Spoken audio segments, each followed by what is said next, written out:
There's no denying that Luffy does have a degree of plot armor, but that's not really what I want to talk about. I want to take a look at why this is such a common criticism for the character. When it comes to shonen anime, the majority of protagonists also have plot armor. Not all of them, obviously, but it's just the nature of the main character to be able to surpass all odds.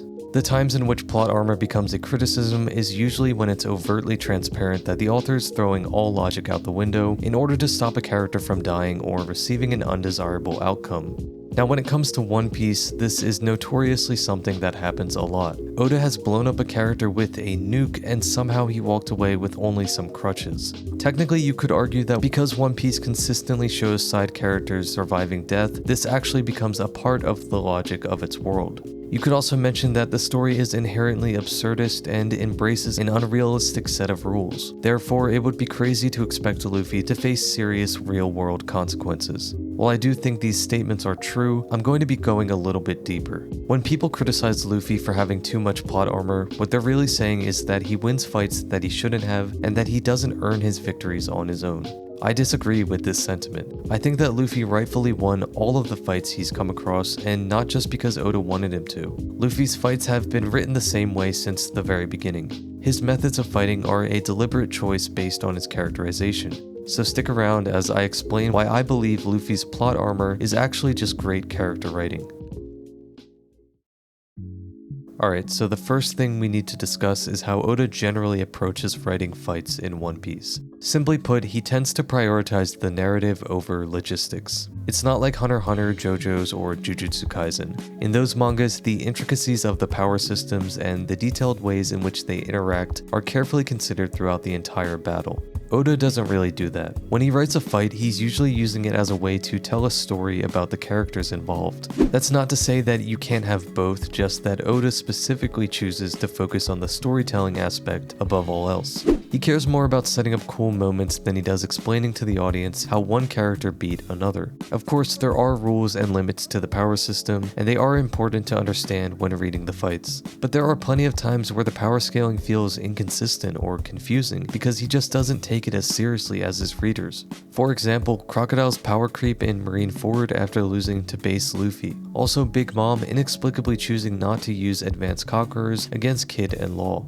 Any criticism towards this approach is well warranted. I'm not saying you need to like it, it's just a factor that needs to be considered when analyzing fights in this series. So Oda primarily uses fights as a narrative device. But when it comes to Luffy, what exactly are the stories that he's trying to tell? Well, you have some fights that exist to emphasize his ideals, like his fight with Kuro or Bellamy. You have some that are tied to emotional struggles, like with Usopp in Water 7 or Blackbeard in Impel Down. But the one thing that all of his fights have in common are wills. Every one of Luffy's battles is a battle of wills. In fact, most of the fights in One Piece are tied to wills. Power and skill do matter, but what ultimately decides the victor is the strength of their will.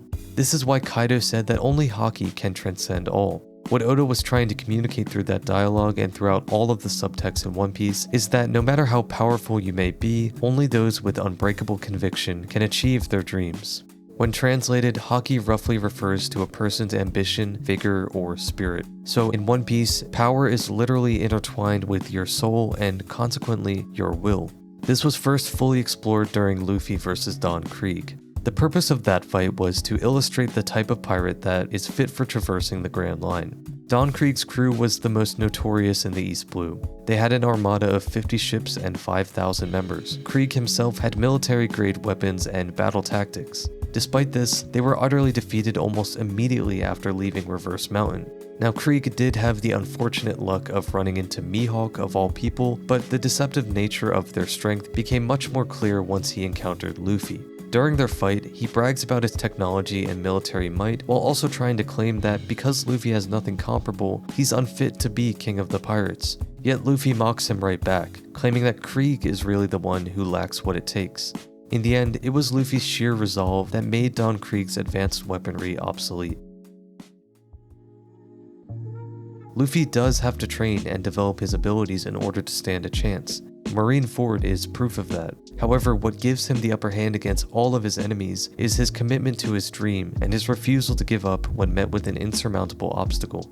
Luffy is someone that doesn't really plan things out. When he sees an opportunity to move towards his goal, he takes it, no matter how dangerous or risky it is. He doesn't wait until he feels ready, because he's always ready to face whatever challenges might stand in his way. If he fails, then he'll simply just try again. This aspect of the character is made especially clear in Thriller Bark. During their final standoff, Moria says to him that he has to learn his place. He says, "Nails that stick out are always pounded back in." Luffy responds by saying, "I may be a little snot and a nail that sticks out, but I'll never let anyone pound me down. Rubber always bounces back." That is to say, his persistence and adaptability are unmatched. When he was defeated by Crocodile because he was unable to hit his body, he came back again with water. When that still didn't work and he lost his water, he coated his fists in his own blood. In Skypiea, Enel tried to weigh Luffy down with a massive golden ball, but he responded by carrying it all the way to the top of the beanstalk and using it as a weapon to defeat him. No matter how many times Rob Lucci hit him, he couldn't get Luffy to fall on his back. Kaido defeated him 4 times, yet Luffy kept getting back up. It's his most annoying quality for his opponents, and it's the reason he's gotten so far. It's the same for Whole Cake Island. Katakuri was the strongest and most resolute member of the Big Mom Pirates. Similar to Luffy, he was motivated by the desire to protect his family. Not only that, but he had the ability to predict Luffy's actions before he made them. With Luffy being as persistent as he is, it was essentially an unstoppable force versus an immovable object. But throughout the battle, Luffy was able to adapt. He kept getting stronger and changing his approach until eventually he was able to match Katakuri's strength. Even though he didn't technically beat him outright, Katakuri lost the will to keep going. Luffy didn't overpower him physically, he did it mentally. Katakuri could see just how far Luffy was willing to go and how capable he was of overcoming despair. He knew that in the end, Luffy would have beaten him, but he came to respect Luffy's ambition and no longer viewed him as a threat to his family, so he conceded. The fight was framed as a victory for Luffy because he defeated Katakuri with tenacity, which, as we've discussed, is the true purpose of fights in One Piece. Luffy is not immune from failure. He loses a lot, but he never lets that stop him from trying again. He carries his defeats with him. He learns by doing. While it may not be the only way or the most appealing, this is a legitimate way to achieve success in real life. Think about a difficult video game you've been stuck on or a skill that you've practiced. These things require determination in the face of failure. So long as you are willing to embrace mistakes, you can do pretty much anything if you keep trying. That's one of the core themes of One Piece, and Luffy's fights are intentionally written so as to support that theme.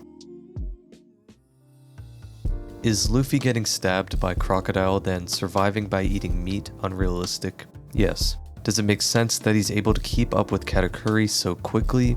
Not really, but that's kind of the point. It's meant to be nonsensical. Luffy is not supposed to be normal. Also, a lot of his fights are circumstantial, meaning he often wins due to specific conditions that he's able to take advantage of. Not to mention that there's an element of luck when it comes to his perseverance. Again, I'm not saying you need to be okay with this. While these are all a part of the plot, it's totally valid if it still bothers you. But to act like any particular fight or situation is written so as to hand Luffy's success is a wild misinterpretation of One Piece.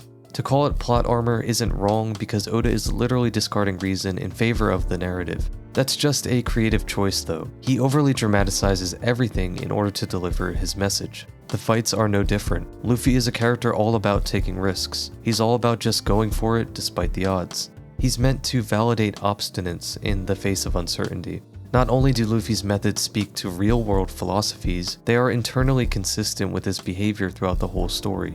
So in that way, Luffy's fights are beautifully written, and they only make his character even better.